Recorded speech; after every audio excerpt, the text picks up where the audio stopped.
Okay. Well, I'm just going to eat in front of you, so. That's fine. So now we're going to go more in depth into the functions of behavior. We already talked about them and reviewed them. They were attention, escape, access to tangibles, and automatic or sensory. So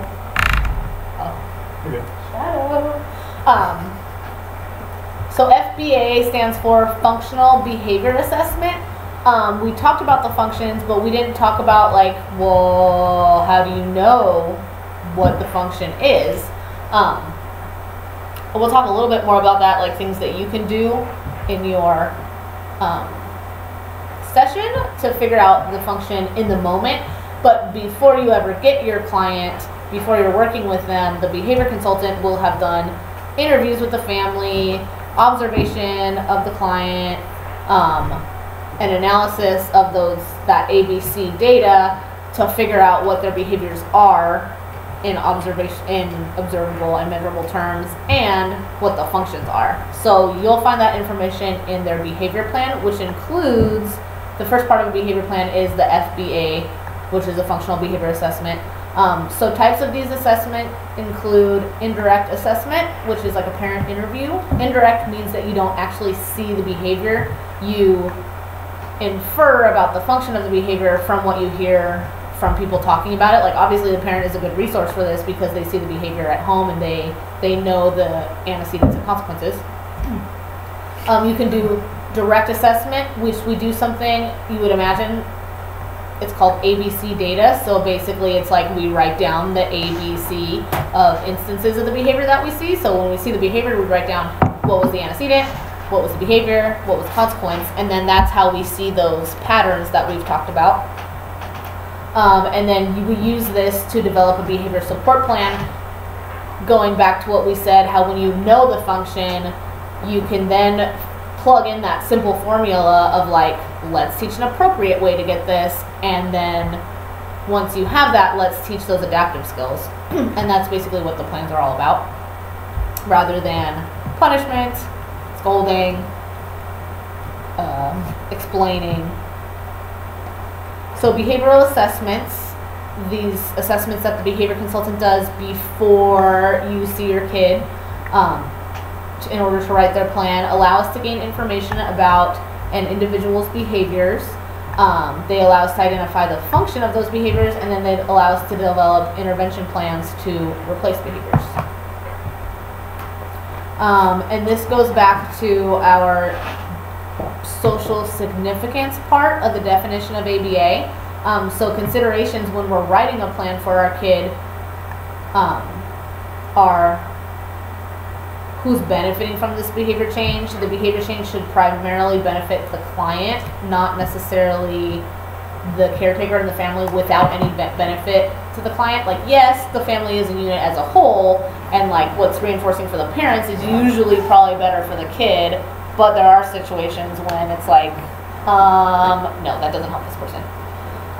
And then will this behavior change really help the client? Sometimes it's like we get caught up on teaching something just because we can. Like, it's like, oh, we can make so much progress teaching math facts to this kid, and then the kid is like not toilet trained or not, has severe eating issues or severe behaviors. So it's like we have to think about prioritizing behavior. And so this is part of that social significance part of the definition. This is not something that you're going to have to worry about in your job as a therapist. Like, these behaviors are already chosen. It's just something that's useful to know if you ever are in a position to affect these There's decisions. certain behaviors happening all the time when you're working with them. Right. With your behavior consultant. Yeah, and you, since you're the one working the most, spending the most face time with the client, if these behaviors are coming up where you're like, this is way interfering way more than the behavior in the plan, like the behavior in the plan is non-compliance, and I'm seeing aggression that's not in the plan, then like, boom, you're our main source for that type of information. Or if you think like, I think the function is different than what it says in the plan, that's also stuff that we need to know. So functions of behavior. Why do you need to know the function of a behavior? We talked about this a little bit already. Knowing the function of an individual's behavior allows us to develop interventions and strategies to decrease these behaviors rather than just trying to like, oh, I'm going to punish him. I don't know what else to do. Function-based behavior support plans guide parents, therapists, and other professionals on how to handle inappropriate behaviors and increase replacement behaviors. So you're the professional that this BSP is going to help. You're going to read the plan before you start working with the kid, and then you're going to follow the strategies in the plan. And all of this information we're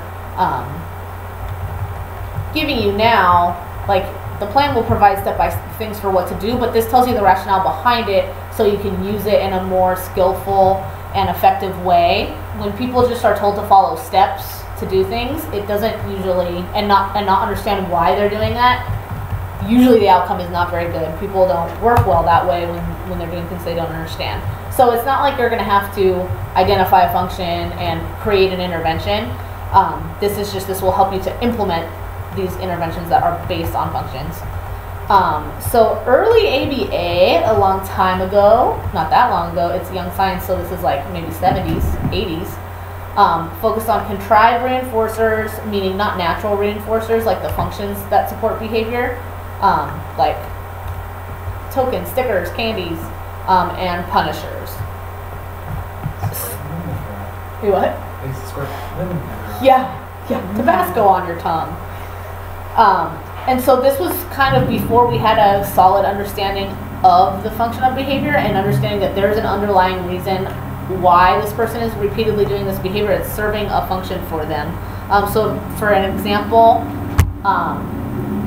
this is like a little story that I heard someone tell one time. It's like a woman got in a car accident and she had severe brain damage, and she lost her ability to speak and communicate, even like written. So she's in the hospital receiving like extended care, and she starts like banging her head on the bed rail. And so the behavior analyst came in, this is like a long time ago, and they decide like, okay, I'm gonna reinforce with contrived reinforcers, not banging your head on the bed rail. So they're like, what would a person in a hospital might like, you know, a walk around the hospital or like special choice of food. So it's like if she goes a minute without banging her head, then she can get up and walk around, or she can have like a special treat, or she can be offered food. So the thing that this intervention is missing in an understanding, they came in later and did a functional analysis of the behavior and found that when she would bang her head, of course the nurses would come running and like give her water. So like the function of her behavior is to get water, or you know, food or whatever.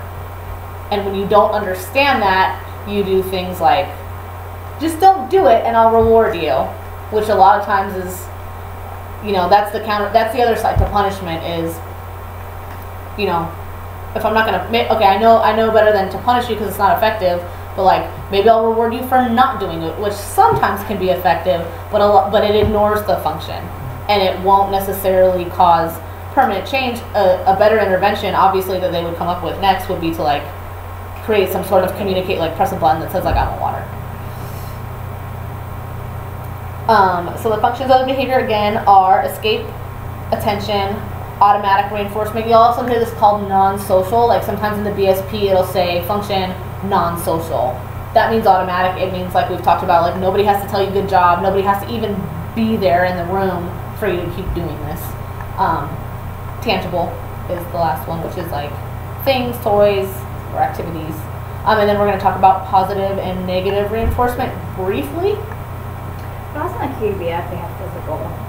And physical. We can talk about that. So another function that you might notice is physical, meaning basically to alleviate pain, which makes sense because if a kid is sick, they're going to engage in more problem behavior, and sometimes that behavior might be directly related to relieving the pain. Like if you have a lot of kids who are nonverbal have seasonal allergies, and so they like scratch and itch and pick and engage in all these like things. Sometimes nonverbal kids with ear infections will like box their own ears and give themselves cauliflower ears because it even just momentarily decreases the pain, and an ear infection is not something that a parent or a doctor can see easily.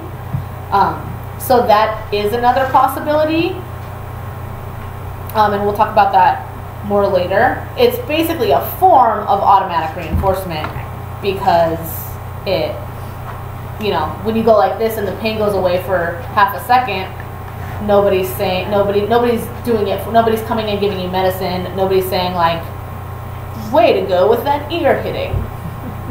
So it's a form of, but it is that, and that always is, especially with nonverbal clients, that's always something you should look out for. If you're seeing like a lot of behavior, it's like aggression, typical aggression, we ignore it. You don't want to ignore behavior that's really uncharacteristic of your learner, because there might be a medical issue or pain issue. So we talked about this a little bit before. Reinforcement can be positive or negative. Oh, I should have shown the video. A common misconception which we ran into is that negative reinforcement is bad, is like punishment. Right. So these are the definitions. Positive reinforcement is the addition of a stimulus that increases the future likelihood of behavior. Big, most important part is increases future likelihood of behavior, like it makes the behavior continue or keep going or increase. Negative reinforcement is the removal of a stimulus that increases the future likelihood of a behavior. So examples of each are pressing the power button on the TV produces your favorite show. It wasn't there before and now it is. Negative reinforcement, you're in the rain, you're getting wet, you pull out your umbrella, and now the rain is removed and you're not getting wet anymore. The example, if like go watch Ghostbusters, I'm not sure which one, but there's part where Bill Murray is doing this like experiment, and he has this like hot girl that he's testing with like things, and then he has her boyfriend, and every time, and he's trying to say like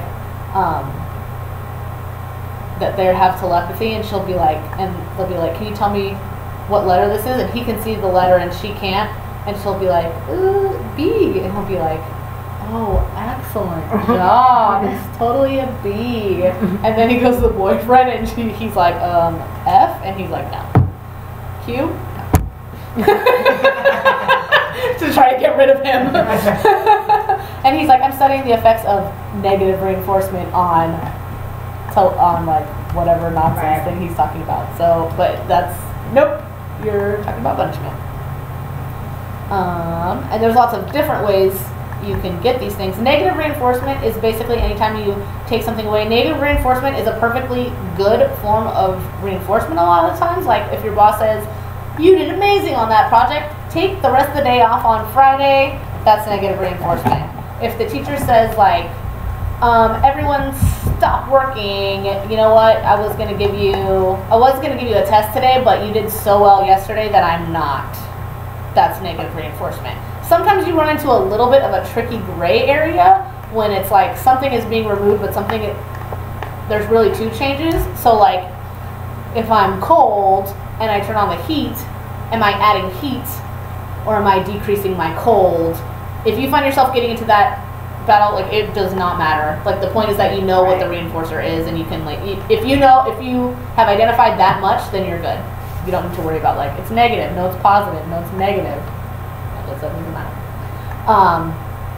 So we talked about functions, doing something for a person, like a behavior does something for a person and that serves a function. So what one kind of behavior does allows us to gain attention. Attention comes in many different forms. Sometimes people think, like a lot of times when you talk to a parent, they'll be like, no, I didn't attend to that behavior, I yelled at him. And you're like, well. So attention comes in many different forms. It can be as small as eye contact, like just a glance. It can be any kind of verbal interaction. So if you praise someone or make statements to them, if you reprimand them, if you make comfort statements, or if you touch them in any way, or even if you increase your physical proximity, like you walk towards them, or even if you orient towards them. And like gestures too. as Gestures. well. If you, any changes to your behavior, like if they do something and you go like, that's giving them attention because their behavior changed your behavior. It's so funny because some of the kids, like, I've had kids where I would do something with my eyebrows or something, and then they would do it. Yeah. that's Right, so the tiniest little thing. They don't do. So attention can be anything you do that indicates you are aware of the individual's behavior. It doesn't have to be positive or excessive to be attention. Like you said with the eyebrows, it could be like a little bit like, okay. And then that's it. That's enough. They know they kind of like got you to have that reaction. It can include discussing the behavior in front of the client, which there's also an ethical issue of just kind of like dignity and manners there. But then there's also an attention issue of if you're, maybe the therapist and the behavior consultant are talking and are like, oh, so that's a really inappropriate behavior. We really want to decrease that by not attending to it. And like, Right. sorry, you already attended to it. Facial expressions, and then the way I like to explain it is think about if you have a crush on someone when you're in high school, like how much attention did they have to give you for you to recognize it? Oh my gosh, yeah. You'd be like, okay, well their feet were pointed towards me, so they're in love with me. I think they might have glanced over here. I can feel his body. Yeah. Like I'm doing something. He might be looking. Yeah. That's a lot of attention. I guess I was thinking like, Oh my god, Amanda, I think Cooper has a crush with you. I can tell by his body language. He's looking at me. Body heat. Mine maybe more than others. He's literally sweating you. I can feel his sweat. So not very much like. That's on the slideshow. Yeah. There's gonna be a lot of strange moments. they can like Edit. So yeah, it doesn't have to be very, very much at all. To give attention. I feel it could be just an eyebrow or an eyebrow raise, yeah, just a little bit, nothing. So another type of behavior, and that does something for you, is some behaviors allow us to gain access to things we want or activities we want, and this is like life. Of course, we are always wanting something to do something. People don't usually like to just fart around like a bump on a log and do nothing. Like everybody always wants something. So this is called tangible function of behavior. You also might hear it called access. So if they say like, oh, that's an access function, it means they're trying to access something. It makes more sense to call it access when it's an activity, because then it's like, oh, this is reinforced by tangible video game playing. It doesn't make as much sense. And this is a form of positive reinforcement because you're actually getting something physical. So these behaviors can gain access to activities such as video games or outings, or they can gain access to actual tangible things like edibles, toys, other objects. I already talked about these Walmart videos that I've been watching, but those are all. Is it the people in Walmart? I was trying to put them in here. But then the people in Walmart. No, I just YouTubed like crying or like tantrum. Right. And then a lot happened to be in Walmart. So I YouTube Walmart tantrum, and then like, oh. Walmart is where I've had the most people like try to step in and talk to you about things. Because they're probably used to it. Everybody there is a counselor at this point because of all the behavior that happens there. So yeah, when a kid is engaging in behavior because they're asking for a toy, that's tangible. Another behavior that does something for us. Some behaviors allow us to avoid or escape a situation.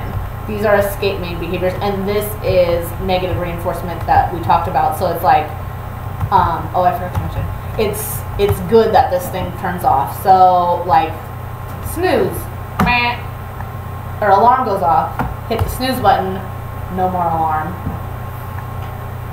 Or like a kid who will respond to me because he wants me to go away. Yes. A lot of times that's a good one. Like you see these, like a lot of our kids have this super not functional, I mean it's functional for them, not functional in the sense of like appropriate, but it's like answers to questions like yes. You know, what's your favorite color? Yes. What, you know, what's your favorite food? Hot dog. What's your, you know, do you want to go play or do you want to go work? Yes. And it's like they learn that not because of the correct effect that it's supposed to have on their environment. They learn it because when you answer someone, they stop asking you that question. And like that's all it is for them. It's not a functional answer. It's not, the word doesn't mean what you think it means. It means stop asking me that. So escape-inducing behaviors occur when the person wants to be removed from a situation, leaving, like for instance, if you want to get out of a party, there's several things you could do. You could like say goodbye to people and leave. You could say that you have a headache. Yeah. Homework, there's lots of ways that you can get out of your homework. You can say the dog ate it. This gets kind of funny, but sometimes a way to get out of tasks is to just like do the task. In one sense, it doesn't get you out of doing it, but it removes that demand from being present. This is why I think negative reinforcement kind of gets linked up with punishment, because there can be similarities in how the use of like aversive control. So if I'm gonna hold a kid down in the chair and then let them go contingent on good behavior, I'm using negative reinforcement because I'm stopping the restraint. But that's not very good. That's not a good thing, right? Or if you do something like, I don't know. Yes, she had if you introduce some sort of unpleasant situation, like you turn the bath water too hot to ask for turning down the water, then you're using negative reinforcement, but you're still being crazy. Yeah. the same way if you use hot water to punish behavior. Automatic reinforcement is the last one. Reinforcement is produced by the behavior itself. It's another word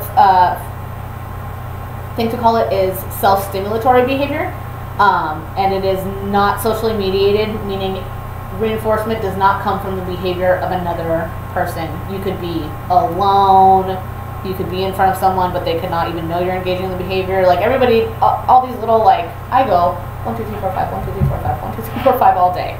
So that's automatically maintained. Like people twirl their hair, people grind their teeth, people engage in like fun sensory things like jumping on the bed or going skiing. All that stuff is automatic reinforcement. Everyone engages in activities that are automatically reinforcing. Little quirks such as playing with your hair, cracking your knuckles. I already said this. So some examples are like watching TV. Most people are fine watching TV alone. It can be a social event. That's why you can kind of mix up these functions. But usually you watch TV because of the stimulation that the TV provides. Cracking your knuckles is an automatic behavior because it comes from your body, not from somebody else. Reading. Oh, I'm supposed to read that. Some of these are ones that, this is one that Allison made, so if I sound a little more like stuttery, it's because it didn't come from my own mind. Yeah. And she'd put little parentheses in there sometimes to say like, take this out before you do a video. Too late. So this is an important thing. This is why I said earlier, like there will never be a procedure for you to say like, my kid's engaging in aggression, I should do this every time, because behaviors that are made by the same function might not have the same topography. Topography means what the behavior actually is and what it looks like. So one topography of a behavior might be like different topographies for opening the door might be like I turn the door with my handle, or like I'm holding things so I twist it with my elbow. The shape of it looks different. What I did looks different even though it has the same function. Or topographies can be like radically different. Like aggression has a different topography than property destruction or pica. It's just like the description of what the person's actually doing. So this means that they might do the same thing for the individual, but behaviors do not look the same. So, for example, this is like the umbrella and escape from the rain. You can put an umbrella up, or you can put a newspaper up, or you can put a jacket over your head. Those are different topographies, but the function is still escape from the rain. Just like if a kid, so one kid might on one occasion be working with a therapist and he wants to escape, and the function is escape, the work's getting too hard, so he like, and this is the same kid, and like just kind of does like a shutdown thing. And then later in the day might be working with a different therapist and screams or is aggressive. So the behavior was different, but the function is the same. So even you wouldn't say like, well, when he puts his head down, you do something different than when he screams. No, because you want to address the function, and the function is the same for those two behaviors.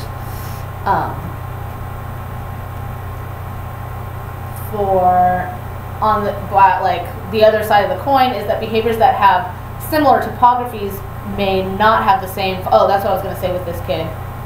So that's the same kid and two different kinds of escape, or two different kids. You know, a therapist might work with one kid in the morning, and this kid wants to escape from the table, so they engage in like silly behavior and are like, and like that gets them out of the task because they're not attending. And then they might have another kid in the afternoon, and this kid wants to get out of work, so they run away. Which like totally different behaviors, and might tend to have different reactions from the person, but the response should be the same in the sense that it should address that escape function, and it shouldn't let that behavior get escaped. Behaviors that have similar topographies might not serve the same function, meaning that just because behaviors can look the same doesn't mean they serve the same purpose. So if you've worked with one kid with aggression, doesn't mean that you can say like, I know how to handle aggression. Because say you're working with this kid and you did the task, and now you're on a break and you're not paying any attention to them, and you're filling out your data, you're not giving them any attention, they come like bop you on the head. What do you think the function of that is? Attention. Because they're no attention, bop, and you say like, ow. Like little wee foo-foo. You know, so that's one form of aggression, and you would address that attention function by saying like, that's not how you get my attention. You would teach them to say hi, or to converse, or to say play with me, and then or tap, high five, something. If you engage in another kid, you say, okay, time to clean up, and they like come bop you on the head. The function of that is escape from cleanup. They don't want to clean up. If you respond the same way and say like, hey, that's not how you get my attention, come ask me to have a conversation, come ask me for a high five, you're totally ignoring the escape and missing the whole picture because they're escaping the task. So keep that in mind. You don't want to transfer from client to client and say like, oh, this other person does this, is aggressive, I'm going to use the same strategy. Some of the things will be the same. Like with aggression, you always want to ensure safety in the room, and you want to block it and, you know, make yourself safe and the client safe. But when it comes to addressing the function, it could be totally different. Or like a single client having similar multiple functions that are similar looking behavior. Right. Like for some kids, behaviors can have multiple functions. For some kids, they've learned this behavior and it becomes like all purpose. Like they use it anytime they need something. They want something, boom, go to my go-to aggression. I used to work with Caleb, and he was like a self-injurious bite, and it was like when he was excited, so it was automatic, like he would go up to the top of the play structure and like rock like this and like go to town because he was like excited, and nobody there, and he would do it when you were working, and then he would do it like randomly all throughout, especially if you weren't paying attention to him. So it was like this was his way of like interacting with the whole world. And that's when it becomes really hard, because you have to, that's when you're going to be using your ABCs to analyze, because you're going to, the BSP is going to say the function is tangible, escape, and automatic. And all the BSP is going to say, like, when the function is automatic, do this. When the function is this, but you have to determine what the function is in the moment based on the ABC of the moment. So let's review. The functions are attention, escape, tangible, and automatic. Again, hopefully by the end of this you guys will be like, right, I get the functions.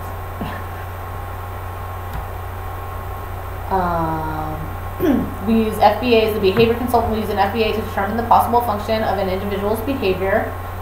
We use the function to develop a BSP and other interventions. Our interventions address the function of the individual's behavior, and we use replacement behaviors that serve the same function as the target behavior.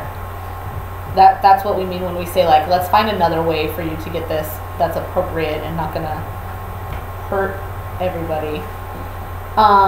So, like I said, the function of the behavior will be in the BSP. Unfortunately, there's no, in the moment when you see it, because the function can change over time, kids can come to us with like, this is a multiple function behavior. They're not like glowing green when it's tangible and glowing red when it's escape. So it's like, how do you know? Even though you are going to take ABC data, but that's like a bigger picture that you're not necessarily going to see. There are little just anecdotal indicators that you can see when you're working with the kid that will tell you like, I think this is probably tangible. So what they are, for attention is downtime, like when the kid is bored, if they're not getting any attention.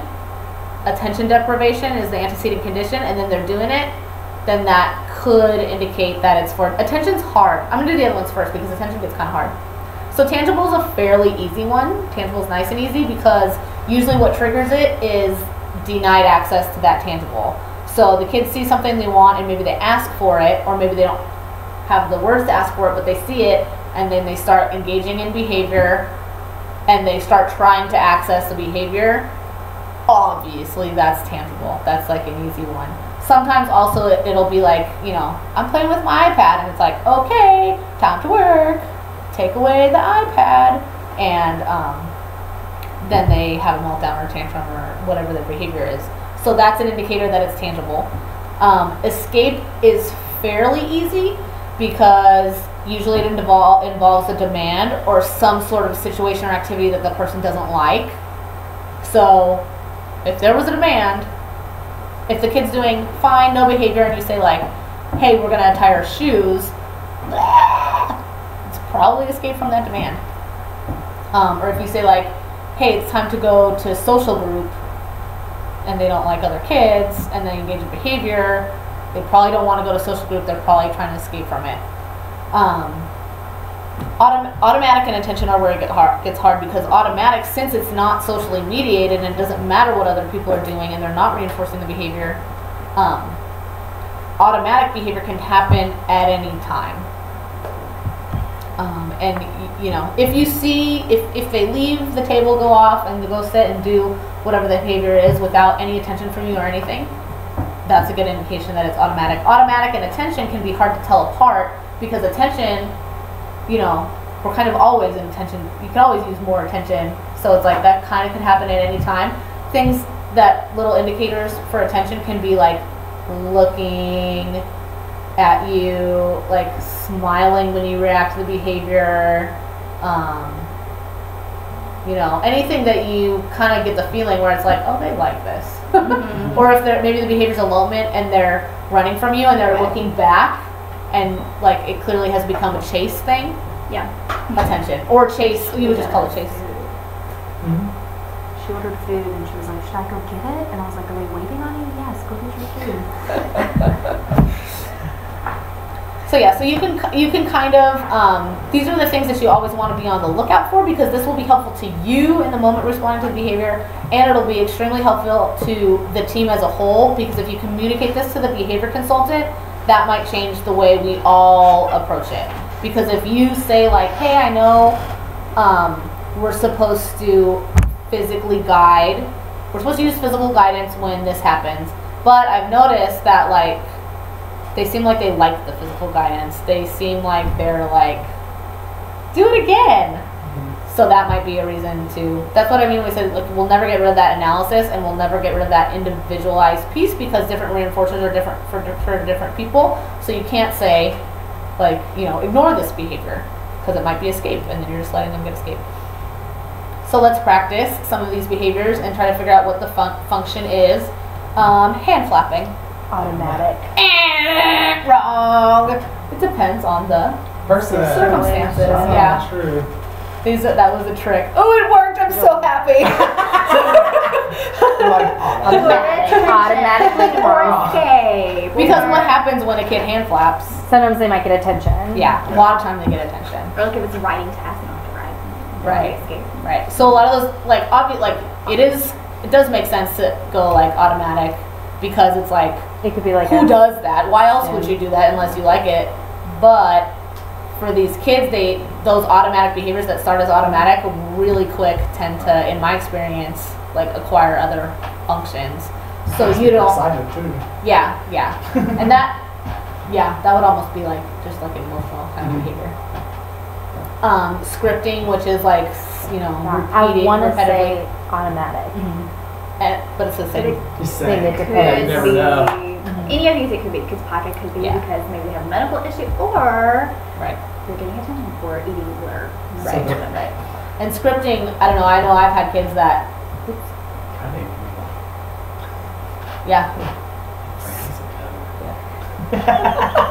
didn't we have like a cutting comment earlier? We did. About food.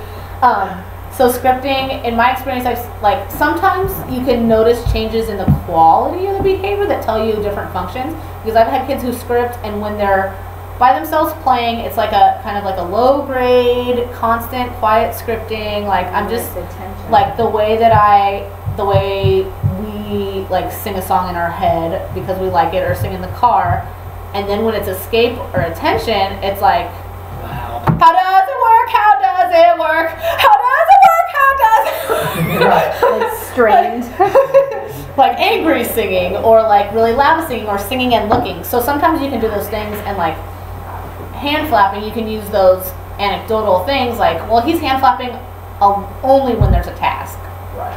He hand flaps a little bit when he's not engaged in things, but like he hand flaps a lot when there's a task. Like even like, well, I won't say names because I don't know if we can do that, but SH with our emerging vocalizations guy.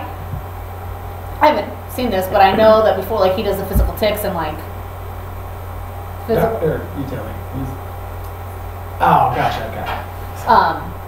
He engages in physical tics, but the report was that it was more during tasks, which to me says like, okay, there's a little bit of like I'm going to take my attention away from the task, right, and say like, and even if it gives only 3 seconds. Conversation. That's the same too. These are all the same. Yeah. My trick is over, but even conversation. Fool me once. Shame on me. Depends on the variables. Even conversation, the obvious seeming answer is like attention, but like you also engage in conversation to get things from people and escape. Yeah, I feel like therapists engage with conversations with each other to escape from the kids. But some kids will engage in conversations. They'll be like, absolutely. Yeah, definitely. Like repetitive. Pica, same thing. So these are all like, it depends on the function, depends on the antecedents and consequences. These ones have like a full. So hitting a peer while you're playing with the peer, and then the peer goes away. Escape could be escape from the peer. It could also be access to whatever the peer was playing with. Yeah. These don't give a lot of information. I don't know, why did I do this? Nail biting in your room while you're reading. That's automatic, because then you know there's no social consequence. Let's make this one scripting at home in the living room while mom's making dinner. Could be attention. Could be attention or automatic. So when you see one instance of behavior, you don't necessarily know, unless you actually physically see it. Non-compliance. Escape, attention, it could be all Yeah, and usually that's one that usually it's like, of course it's escape, because non-compliance always comes. You can't non-comply to nothing. Like you're non-complying to a demand, so of course it's escaping the demand. But you get those like, for some kids the demand is like, that's how I really push your button, and you get those like ODD kids where it's like, in the presence of a man, that's where I get the most angry attention, the most intense interaction. So it's really for attention. And so it's really for attention, which makes it really hard for us, because those are kind of conflicting responses. You want to follow through, and you can follow through with minimal attention, but even then, maybe it's enough. That makes it really hard. Yeah, because your guy did that a couple Fridays ago. Yes. CM. That's what made me think of it. Yeah. But we have. Yeah. Yeah. And with him, it's hard to. I think it also is escape too, but it was access to garage sales. Yes. Yeah. But that's like, and this isn't so. These functions, we're still like debating and talking and saying like, oh, I know what it was. So it's not like you don't have to be perfect. You just have to like open your eyes, always be observing, and have bring something to talk about with a behavior consultant when they say like, when they, ask you questions or ask you about your session. When we say like, what do you think about this behavior? We don't mean like, it sucks. We mean like, what do you think is the function? Like what? Yeah. Basically, it all boils down to, we need to find out the function. Otherwise, we don't know how. We're gonna have a really hard time. If we don't know the function, we're gonna be doing things like punishment and just like arbitrarily reinforcing not doing it. If we don't know the function, or if we can't control the function. And that's another one.